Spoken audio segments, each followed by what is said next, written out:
अस्सलाम वालेकुम मेरे पाकिस्तानियों। आज चंद एक सवालात हैं आपसे और इन सवालात के जवाब आप सबने देने हैं कमेंट्स के अंदर। मेरा आपसे सवाल ये है कि क्या एक इंसान का कत्ल जायज़ है? क्या हमारा इस्लाम इस चीज़ की इजाज़त देता है कि एक इंसान को जो है वो कत्ल किया जाए?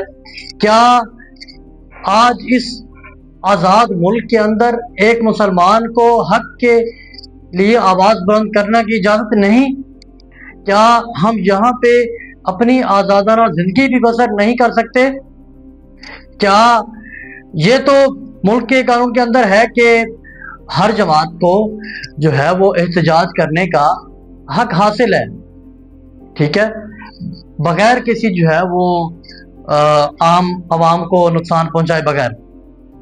खैर इन मामलात में हम नहीं जाते। मुरीदके के अंदर जो वाक़या हुआ, ग्रैंड ऑपरेशन हुआ, इसको हमारा मीडिया तो दिखा नहीं रहा ना एग्जैक्ट। कोई कह रहा है जी कुछ भी नहीं हुआ और कोई कह रहा है कि 150-200 लोग जो है वो शहीद हुए। उसमें एक ऑथेंटिक न्यूज़ के मुताबिक जो वहाँ के महकमे का बंदा है उनकी रिपोर्ट के मुताबिक जो हम तक पहुंची 600 बंदा जो है वो शहीद हुआ है। और वहाँ से अब इस तरह से सफाइयाँ जारी हैं जैसे एक कुर्बान गाह होती है, वहां पे जानवर कुर्बान कर दिए जाते हैं और सफाई हो जाती है और वहां पे सन्नाटा है, कोई उसके खिलाफ जो है वो बोल ही नहीं रहा, क्योंकि पता है कि हमारे मुल्क के अंदर जो बोलता है उसकी जबान काट दी जाती है, जो एक दिन बोलता है उसे दूसरे दिन उठा लिया जाता है। आखिर कब तक ये होता रहेगा? आप अपने जमीर से ये पूछें, क्या मेरे सामने मेरे मुसलमान भाई का कत्ल किया जा रहा है और मैं खामोश हूं, तो क्या मुझे जीने का हक हासिल है?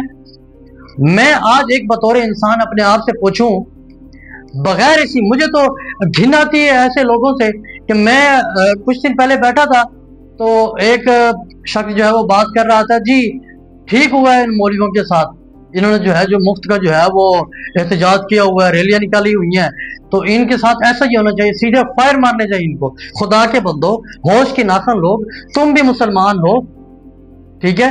हम इस पे बात ही नहीं करते कि वो मामलात क्या थे, मामलात तय हुए नहीं हुए, सीज फायर हुई नहीं हुई, इस मामलात को नहीं देखते। ठीक है उन्होंने गलत किया, एक एक बात कह रहा हूं, उन्होंने गलत किया, लेकिन तुमने क्या किया? अगर वो निकले तो तुम निकले, अगर वो एहतजाज के लिए निकल भी पड़े थे तो क्या उनके अगर तुम रोकना भी चाहते थे तो रोकने का यही तरीका था?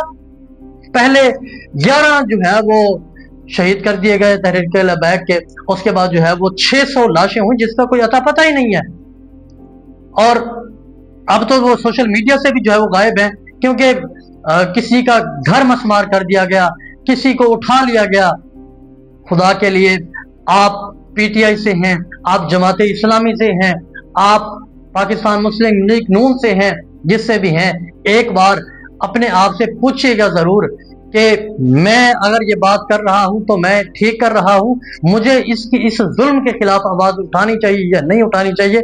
मैं काफी दिनों से जो है वो देख रहा हूं, जब से ये वाकया हुआ, कल भी जो है वो काफी सारे पीटीआई के बड़े बड़े कारकुन जो है वो आके बात कर रहे थे कि जी ये बहुत जुल्म किया है हुकूमत ने, जो इतनी ज्यादा जो है वो जुल्म ज्यादती हुई, इनको ऐसा नहीं करना चाहिए। इसी तरह और भी काफी सारे लोगों ने, मैं बड़ा दुखी हो रहा था ये चीज सुन के। औरिया मकबूल जान भी जो है वो अपने एक इंटरव्यू में बता रहे थे कि कहते कि मेरे 4-5 एसपीज हैं जानने वाले, कहते मुझे कॉल की और कहते कि औरिया मकबूल साहब हमें बताएं कि हमने जो है वो मुसलमानों पर सीधे फायर किए, बच्चे यतीम किए, ठीक है, तो क्या हमारी बख्शिश हो जाएगी? क्या हम भी जन्नत में जाएंगे? कितने ही जो है वो दुख का मकाम है, कितने अफसोस का मकाम है कि आज हमने अपने पाकिस्तान के अंदर ही जो है वो गजा बनाया हुआ है, आज हमने अपने पाकिस्तान के अंदर ही जो है वो कश्मीर बनाया हुआ है। हम दूसरों को क्या जवाब देंगे? हम दूसरे के जुल्म के खिलाफ क्या बोलेंगे?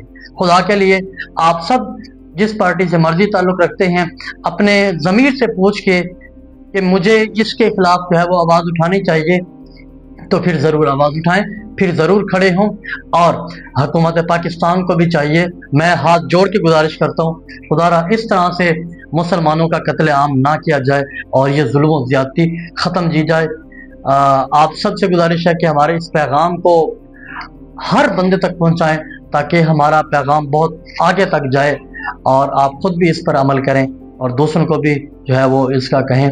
इंशाल्लाह मिलते हैं नेक्स्ट वीडियो के अंदर।